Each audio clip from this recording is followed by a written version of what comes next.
Another day, another U-turn, it seems. We start with the breaking news that Sir Keir Starmer has abandoned plans to cancel local elections in May in yet another U-turn.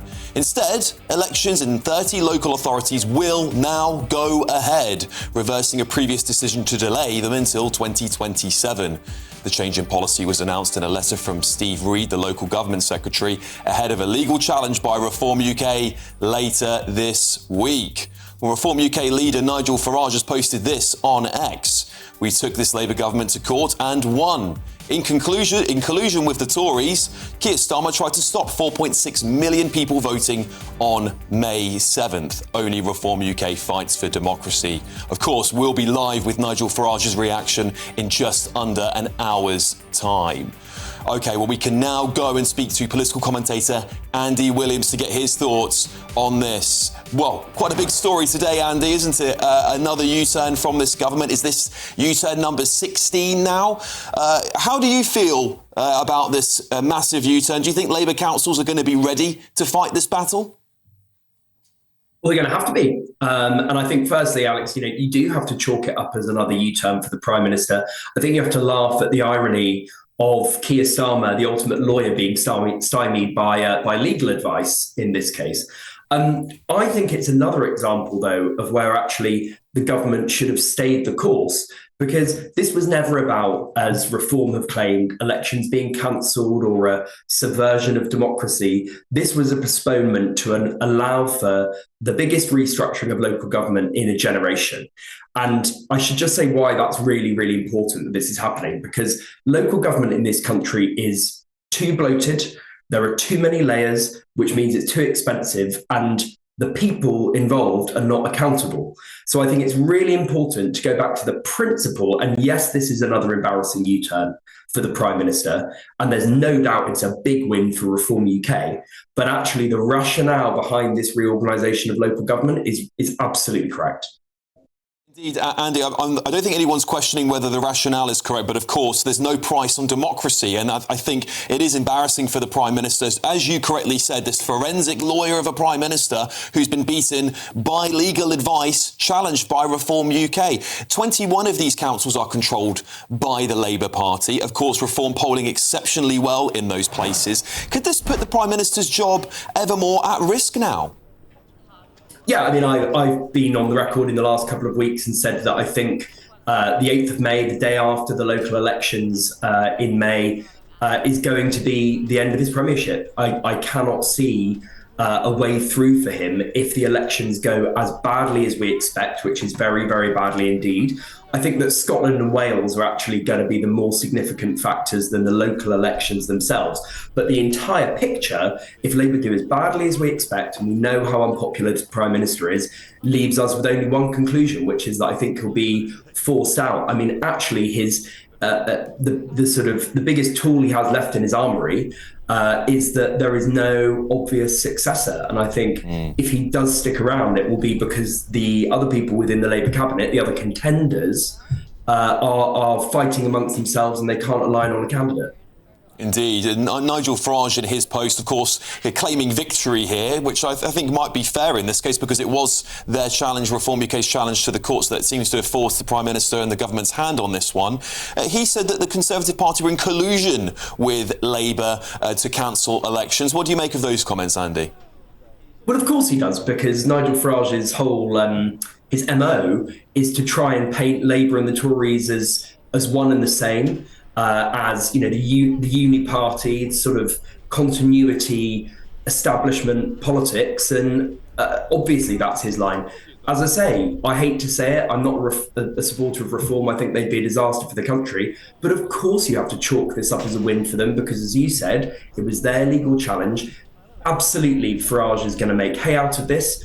I think he will claim wrongly and inaccurately that these elections had been cancelled when in fact they had been postponed. He will claim wrongly and unfairly that this was about the Labour government trying to stop people expressing their will. I think that's a load of nonsense. But politically, it's a very powerful message, unfortunately. And Andy, of course, as well, reform polling exceptionally well in many working class areas. Andy, are we about to see potentially some good news for Labour here? Because if reform do take over a lot of these councils, then they're actually going to have to govern, and that will give them a little bit more scrutiny in power. So perhaps at the end of it all, three more years to go or so till the next general election, at least that's what we think will be the date for the next general election. Do you think this might be actually, a long-term win for the establishment parties? Well, it could be. I mean, it's about time they were put to the test. They've been at the top of the polls for over a year.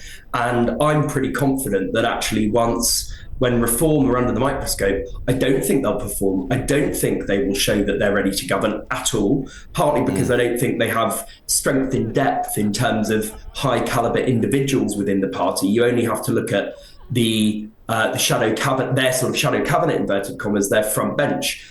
Actually, I think it's a pretty poor quality group. So, yeah, I think it wouldn't be a bad thing. And actually, we've seen already that where they made promises to cut council tax, those promises have not been kept.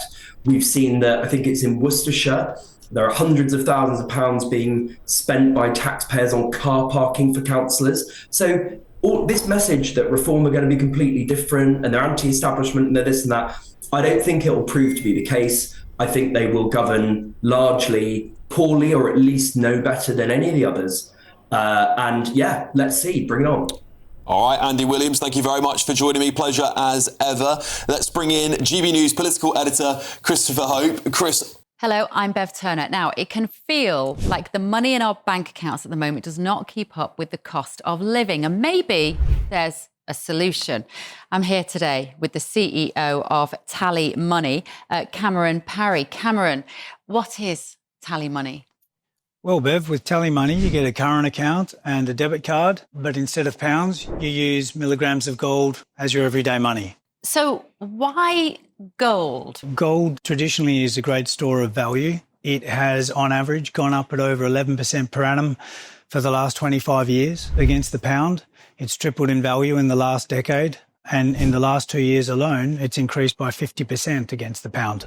Banks' savings products just can't compete with that level of growth.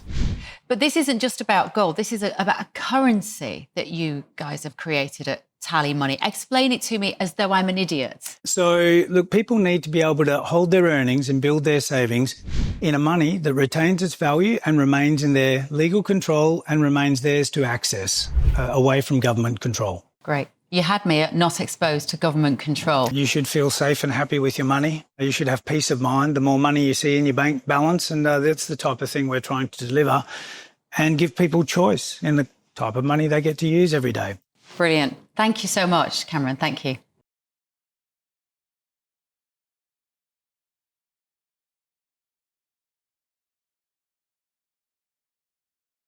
What an astonishing day. I mean, I was just walking and I was like, this big breaking news has happened. No one was expecting this. How on earth has our forensic lawyer of a Prime Minister managed to get himself into a position where Reform UK have successfully challenged on legal advice that these elections should not be cancelled?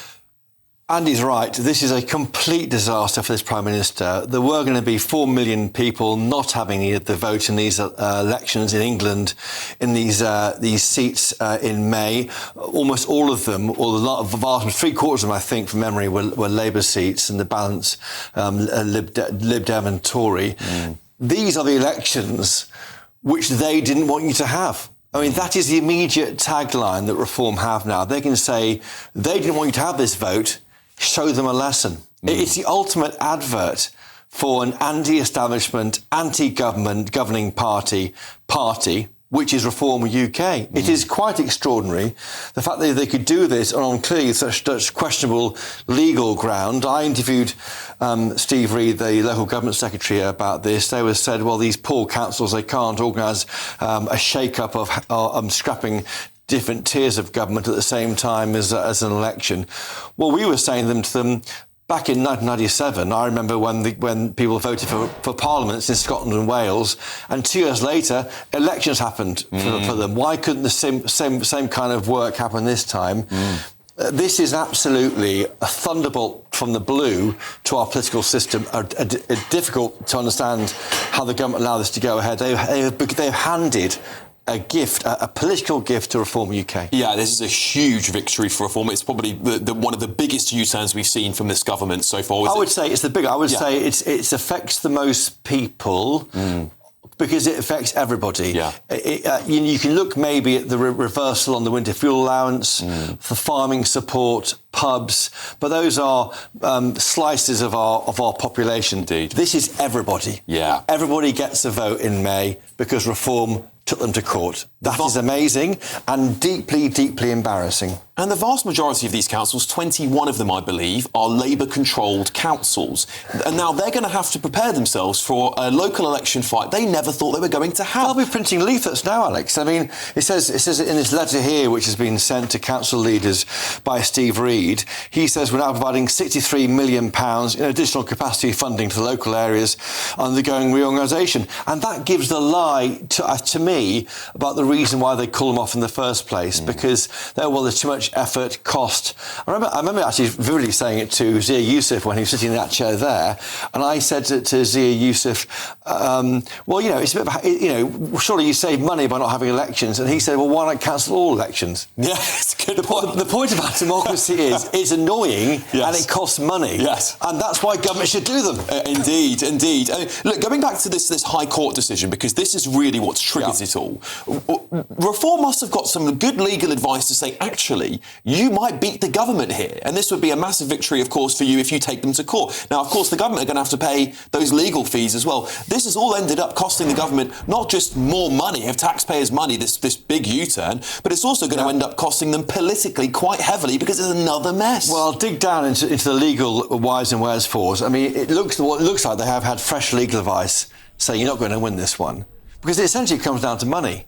If it's just cost. If these poor councils couldn't organise two things at once, here's some more money to do it. But for me, this is really important. It goes to the heart of democracy, frankly. It costs money, but you shouldn't be able to delay elections, particularly on this scale, and that's why it matters.